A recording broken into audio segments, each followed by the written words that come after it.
ফরজ গোসল কিভাবে করবেন? অনেকেরই জানা নেই ফরজ গোসলের বিষয়টি, এবং এই কারণে আমরা পবিত্র হচ্ছি না, অপবিত্র আমরা থেকে যাচ্ছি। সেই জন্য আমাদেরকে পবিত্র হওয়ার মাধ্যমটি জানা দরকার।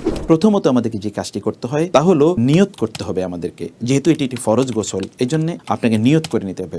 অতঃপর আপনি বিসমিল্লাহ বলে আপনার দুহাত কবজি পর্যন্ত আপনি ধুয়ে নেবেন। আপনি কোনো বালতির মধ্যে হাত চোবাবেন না, বরং আপনি এমনিতে আলাদা কোনো পানি নিয়ে আপনার দুহাত কবজি পর্যন্ত ধুয়ে নেবেন।